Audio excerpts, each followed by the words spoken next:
अस्सलामुअलैकुम my YouTube family, कैसे हैं आप सब। उम्मीद करती हूँ बिल्कुल ठीक ठाक होंगे, खैर आफियत से अपने घरों में आबाद होंगे। हेयर किचन विद सायमा और आप देख रहे हैं kitchen with Saima YouTube channel. और आज मैं आपके सामने एक बहुत ही मज़ेदार किस्म की रेसिपी लेके आई हूँ जो कि आई थिंक सभी को बहुत पसंद होती है, बट इसमें मेहनत बहुत होती है। आप लोग इसको घर पे बनाएं सेम इसी तरीके के। इसका नाम है करेले कीमा, जो कि भरे हुए बनते हैं। ठीक है, बहुत ही टेस्टी, बहुत ही मज़ेदार किस्म के बनते हैं। स्पेशली मेरी जो सिस्टर है छोटी, उसको बहुत ज़्यादा ये पसंद है और उसकी फरमाइश पे ये बनाए गए थे। तो वीडियो को फुल देखिएगा, फिर ही पता चलेगा कि ये कैसे बनाएं कैसे नहीं बनाएं। उससे पहले, वीडियो को स्टार्ट करने से पहले, अगर आप मेरे चैनल पे न्यू हैं और चैनल को सब्सक्राइब नहीं किया तो चैनल को फटाफट सब्सक्राइब कर दें, बेल आइकन को भी दबा दें ताकि नोटिफिकेशन आपको रिसीव हो और नोटिफिकेशन से आप मेरी वीडियो को वॉच करें।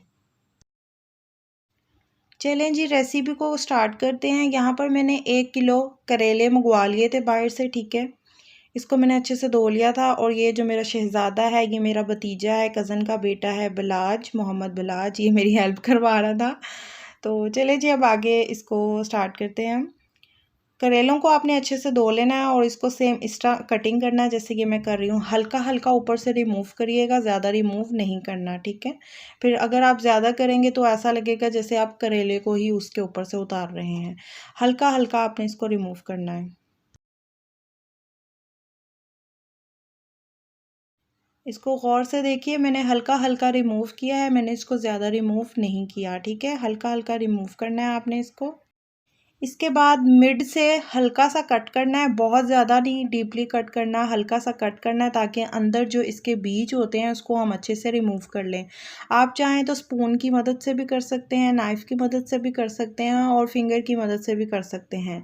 मैंने फिंगर की मदद से अच्छे से डीपली से किया था ताकि अंदर बिल्कुल भी एक भी बीज ना रह जाए। तो आपने इस चीज़ का ख्याल रखना है। ठीक है, इसी तरह सभी के अंदर से हमने रिमूव कर लेना है।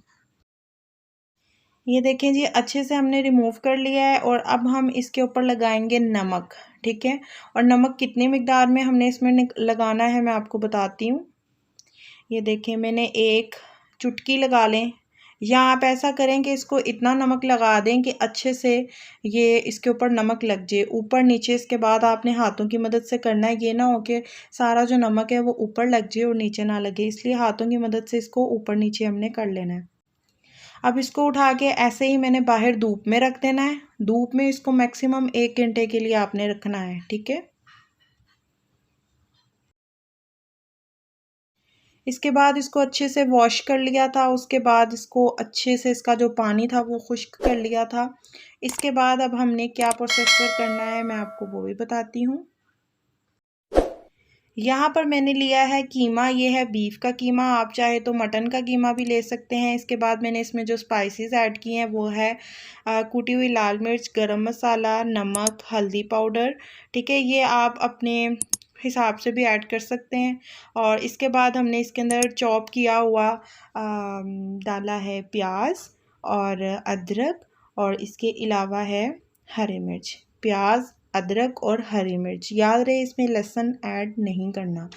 इसको अच्छे से आपने मिक्स कर देना। आप चाहें तो हाथों की मदद से भी मिक्स कर सकते हैं और स्पून की मदद से भी कर सकते हैं। अगर हाथों की मदद से करेंगे तो ये अच्छे से रच जाएंगे और इसको एक या आधे घंटे के लिए मैरिनेट होने के लिए रख दें ताकि ये जो है ना अच्छे से मसाले वो अच्छे से रच जाएं।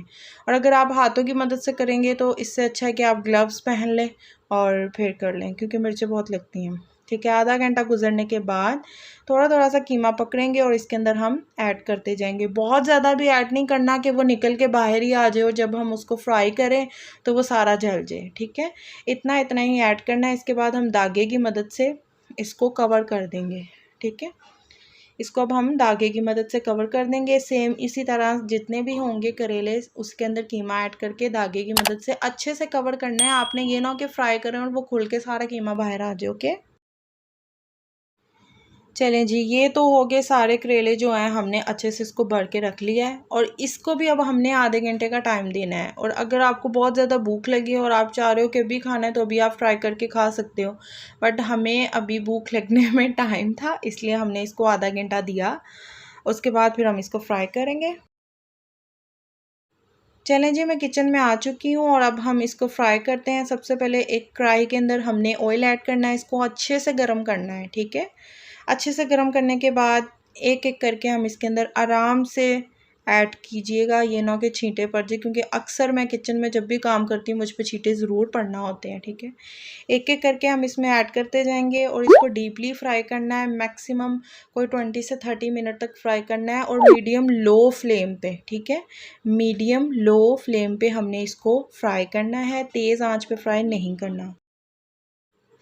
इसको हमने तब तक फ्राई करना है जब तक इसका कलर जो है वो ब्राउन ना आ जाए, और इसको मतलब हमने 10 मिनट बाद 5 मिनट बाद मतलब ऊपर नीचे करते रहना है कि ये ना हो एक जगह से ज़्यादा पक जाए और एक जगह से ना पकें, ठीक है। ये देखिए कलर इसका ब्राउन आ चुका है और इसको इस तरह चिमटे की मदद से हम इस तरह ऊपर नीचे बीट करेंगे, ठीक है, ताकि ये डीपली फ्राई हो और सारा फ्राई हो गया ना हो कि एक साइड से फ्राई हो जाए, ठीक है।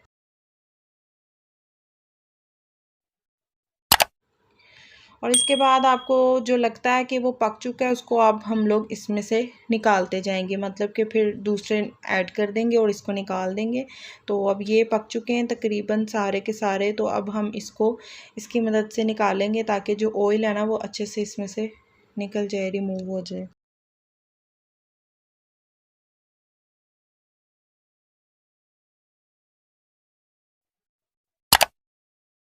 सेम इसी तरह सारे करेले हम फ्राई कर लेंगे।